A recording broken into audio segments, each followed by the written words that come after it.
Hello guys, मैं हूँ आयुषी और आज हम बात करने वाले हैं एमपी में आधुनिक इतिहास की।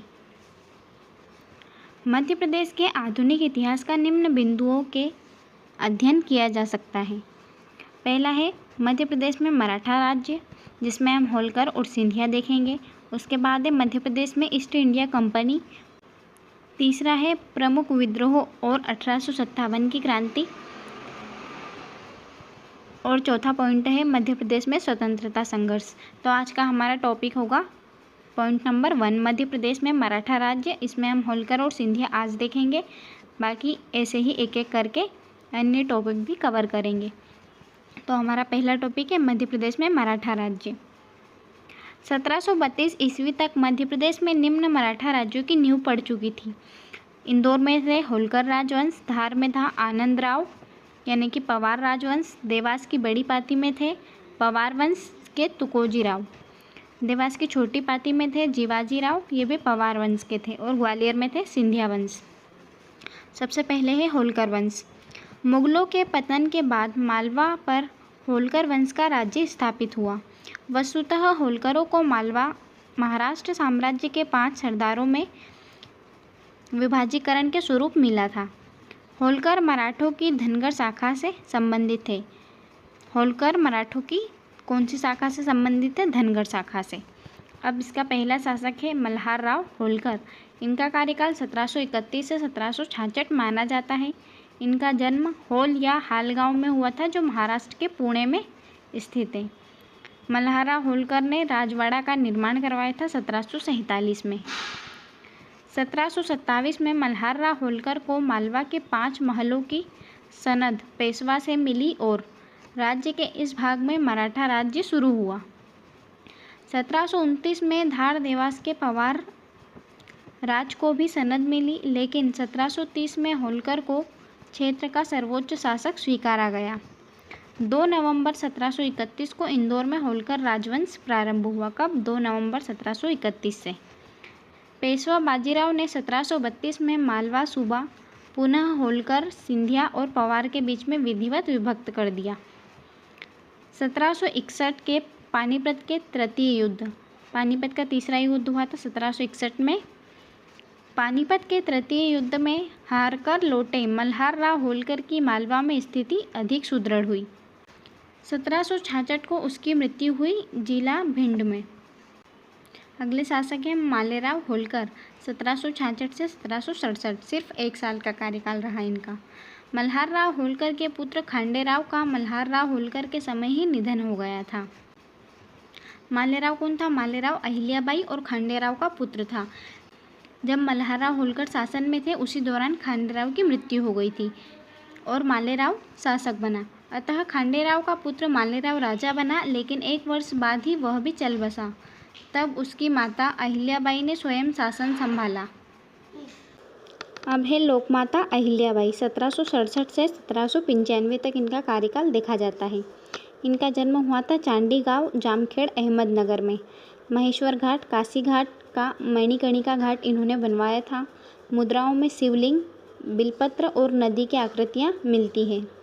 अपने शासन में इतने लोक परोपकारी कार्य किए कि जनता के मध्य इन्हें लोकमाता नाम से लोकप्रिय हो गए। उन्हें सेनापति तुकोजी राव होलकर और अधिकारी मोरोपंत ने शासन कार्य में महत्वपूर्ण सहयोग किया था।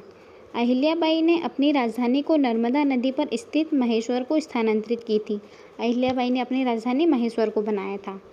1770 में अहिल्याबाई ने इंद्रपुर या इंदौर की स्थापना की थी। रानी अहिल्याबाई ने भारत के भिन्न भिन्न भागों को अनेक मंदिरों, धर्मशालाओं और अन्न सत्रों का निर्माण कराया था। कलकत्ता से बनारस तक की सड़क, बनारस में अन्नपूर्णा का मंदिर, गया में विष्णु मंदिर उनके द्वारा बनवाए गए। उन्हें दार्शनिक रानी भी कहा जाता है। अब अहिल्याबाई भगवान शिव की भक्त थी। उन्होंने काशी विश्वनाथ मंदिर का भी जीर्णोद्धार करवाया था। कब? 1777 में। उनके दरबार में सबको न्याय मिलता था। कहते हैं कि उन्होंने अपने एक प्रिय पुत्र को न्याय के लिए हाथी के पैरों तले कुचलवा देने का निर्णय दिया था। अब है तुकोजीराव होलकर। इनका कार्यकाल 1795 से 1799 तक देखा जाता है। अहिल्याबाई के बाद तुकोजीराव होलकर ने प्रशासन संभाला। किंतु 15 अगस्त 1797 को उनकी मृत्यु हो गई। राजधानी पुनः इंदौर ले आए और सेना का आधुनिकीकरण किया। राजधानी को पुनः इंदौर कौन लाया था? तुकोजीराव होलकर। उसके बाद हुए यशवंतराव होलकर प्रथम। इनका कार्यकाल 1999 से 1811 के मध्य देखा जाता है। इतिहासकार इनामदार ने इन्हें मध्य भारत के नेपोलियन की संज्ञा दी है। मुगल सम्राट शाह आलम द्वितीय ने इन्हें राजराजेश्वर बहादुर की उपाधि दी। मुगल सम्राट शाह आलम द्वितीय ने इन्हें राजराजेश्वर बहादुर की उपाधि प्रदान की। वेलेचली के समय राजपुरा घाट की संधि 1805 में हुई। इसमें यशवंतराव होलकर को चंबल का उत्तरी भाग एवं बुंदेलखंड छोड़ना पड़ा था। राजपुरा घाट की संधि कब हुई थी? 1805 में वेलेचली के समय, और इसमें यशवंतराव को चंबल का उत्तरी भाग और बुंदेलखंड छोड़ना पड़ा था। अब है मल्हारराव होलकर द्वितीय। इनका कार्यकाल 1811 से 1833 ईस्वी देखा जाता है। माता तुलसाबाई इनके संरक्षक थी। महिदपुर का युद्ध 1817 में अंग्रेजों से हारकर मंदसौर की संधि 1818 में की। इससे होलकर ब्रिटिश के नियंत्रण में आ गए थे। राजधानी भानपुरा ले आए थे, जो इंदौर स्थानांतरित हुई। 3 नवंबर 1818 होलकर अंतिम मराठा शक्ति थे जो ब्रिटिश सत्ता से परास्त हुए। होलकर रियासत ब्रिटिश सत्ता के अधीन 6 जनवरी 1818 को हुई सहायक संधि के द्वारा। उसके बाद अगले शासक हुए मार्तंडराव होलकर। उसके बाद हुए हरिराव होलकर। इन्होंने इंदौर में प्रथम रेजिडेंसी का स्कूल प्रारंभ किया था। उसके बाद हुए तुकोजीराव होलकर द्वितीय 1844 से 1886। इनका एक नाम जशवंतराव होलकर भी था। इन्हें राज सिंहासन अंग्रेजों के समर्थन से प्राप्त हुआ था, अतः 1857 की क्रांति में अंग्रेजों का समर्थन किया था, किंतु क्रांतिकारियों को गुप्त रूप से भी इन्होंने समर्थन दिया था। इन्होंने रेसिडेंसी और इंदौर के प्रथम औद्योगिक विकास का श्रेय महाराजा तुकोजीराव द्वितीय को जाता है। महाराजा ने रेलवे के लिए अंग्रेजों को 1 करोड़ रुपए का कर्ज दिया।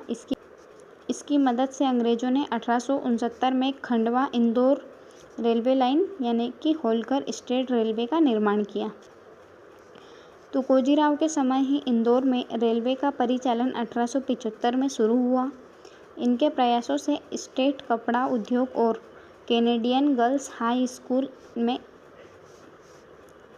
की स्थापना इंदौर में हुई थी।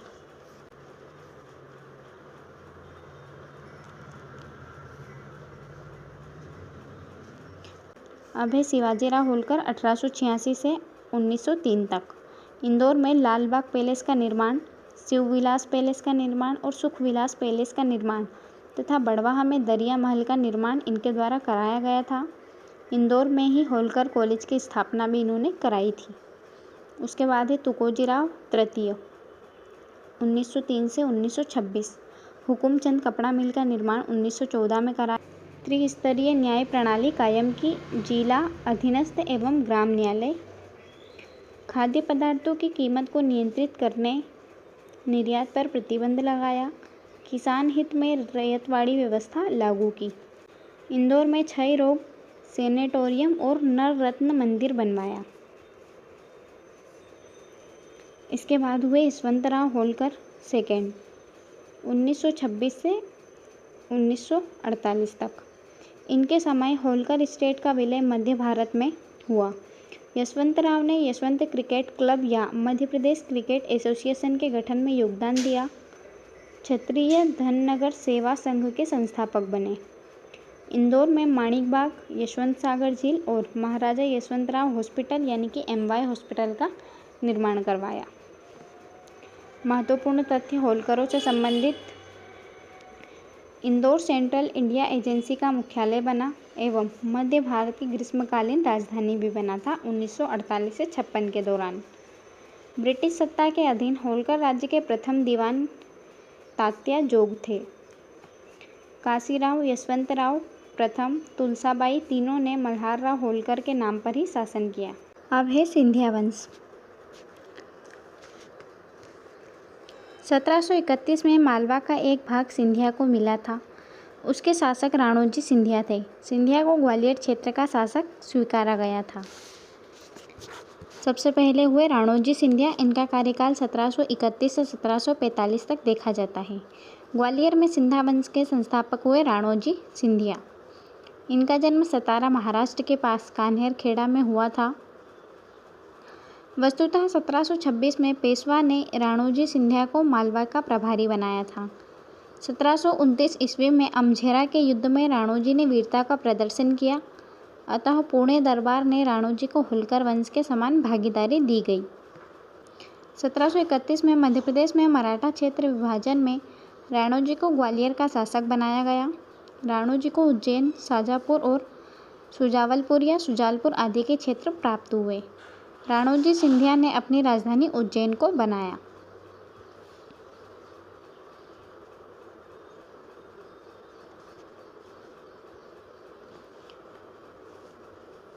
उज्जैन में सिंहस्थ मेले का पुनः आयोजन राणोजी सिंधिया के द्वारा शुरू करवाया गया। उज्जैन में सिंहस्थ मेले का पुनः आयोजन राणोजी सिंधिया के द्वारा शुरू करवाया गया। अब है जयप्पा राव सिंधिया या जयाजी राजे सिंधिया। इनका कार्यकाल 1745 से 1755 तक माना जाता है। राणोजी सिंधिया का उत्तराधिकारी उनका बड़ा पुत्र जयप्पा सिंधिया बना। इसके बाद ही सिंधिया परिवार में वंशानुगत नियुक्ति की परंपरा प्रारंभ हो गई। अब है दत्ताजी सिंधिया 1755 से 1760। जयप्पा सिंधिया की मृत्यु के बाद उनके पुत्र जनकोजी अल्पायु थे, इस कारण उनके भाई दत्ताजी सिंधिया ने राजगद्दी का संचालन किया। 1760 में गंगा नदी के किनारे शुक्रताल के युद्ध में अफगानों से दत्ताजी सिंधिया की पराजय हुई और वह वीरगति को प्राप्त हुए। इसके बाद हुए जनकोजी राव सिंधिया प्रथम 1760 से 1761 तक। दत्ताजी सिंधिया की मृत्यु के बाद जयप्पा राजे सिंधिया का बेटा जनकोजी सिंधिया प्रथम राजगद्दी पर बैठा। इसने ही पानीपत के तृतीय युद्ध में पेशवा की ओर से पहले भाग लिया, जिसमें इसकी मृत्यु हो गई। उसके बाद आए महादजी सिंधिया 1745 से 1794।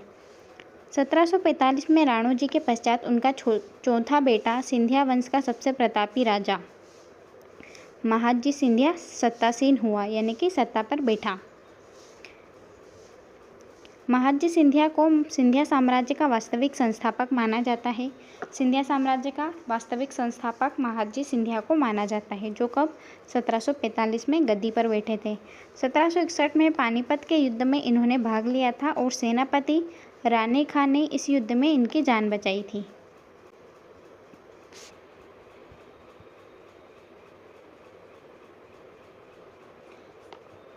महादजी सिंधिया ने लोकेंद्र सिंह जाट से ग्वालियर का किला छीना 1765 में। महादजी ने दिल्ली के मुगल सम्राट पद पर शाह आलम को बैठाया और उन पर अपना नियंत्रण रखा। शाह आलम ने महादजी को अपना वकील यानी कि प्रधानमंत्री बनाया।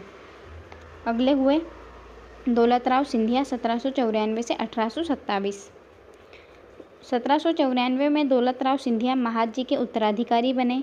दौलतराव ने उज्जैन के स्थान पर लश्कर यानी कि ग्वालियर क्षेत्र को अपनी राजधानी बनाया कब 1810 में। पहले इनकी राजधानी उज्जैन हुआ करती थी, जो बनाई गई थी राणोजी सिंधिया के द्वारा। दौलतराव सिंधिया ने उज्जैन से राजधानी को लाकर कहाँ पर ग्वालियर या लश्कर के क्षेत्र में बसाया था 1810 में। दौलतराव ने द्वितीय आंग्ल मराठा युद्ध में हारकर 1803 में बसई की संधि तथा सूरज अर्जन गांव की संधि अंग्रेजों से की थी।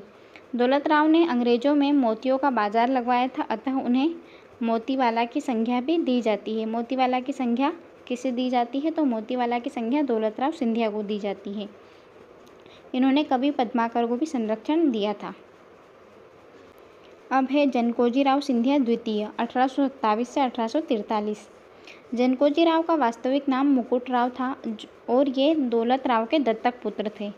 इनका पालन पोषण दौलतराव सिंधिया की पत्नी बाईजाबाई ने किया था।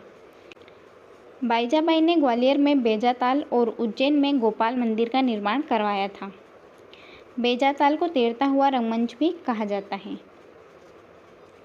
1832 में governor general Lord William Bentinck ने ग्वालियर आकर जनकोजी राव सिंधिया द्वितीय को ग्वालियर रियासत का राजा घोषित किया और बाईजाबाई को शाजापुर भेज दिया। 1857 की क्रांति में बाईजाबाई ने अंग्रेजों के विरुद्ध विद्रोह किया था।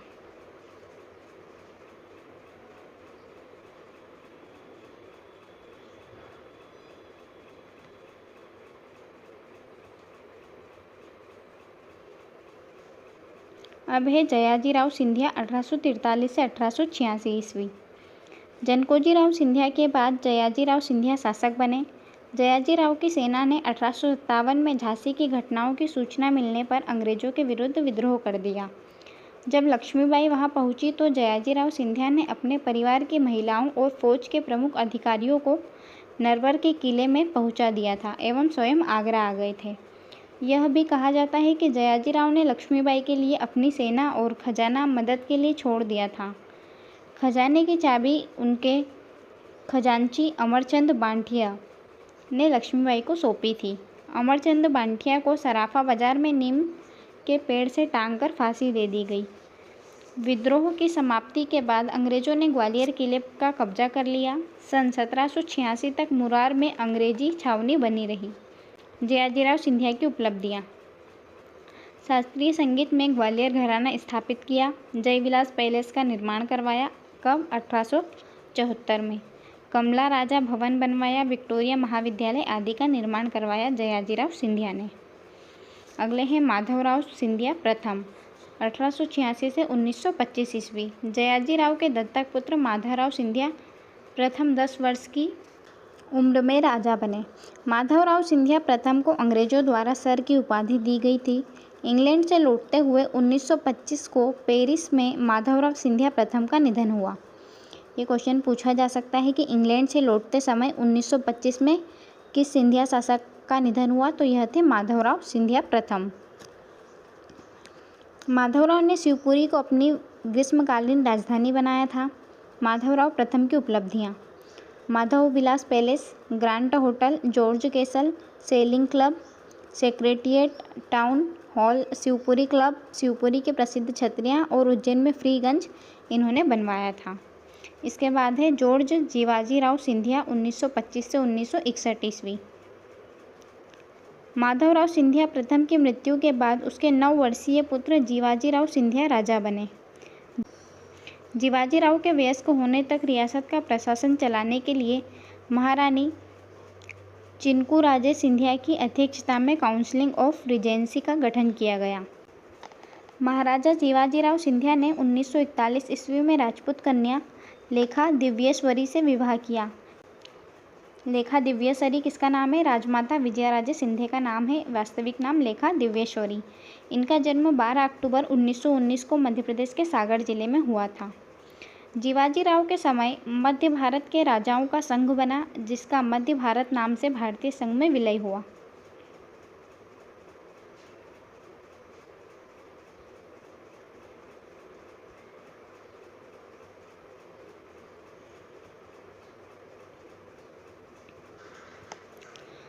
मई 1948 को पंडित नेहरू ने मध्य भारत में प्रथम राज प्रमुख के रूप में जीवाजीराव सिंधिया को शपथ दिलाई थी।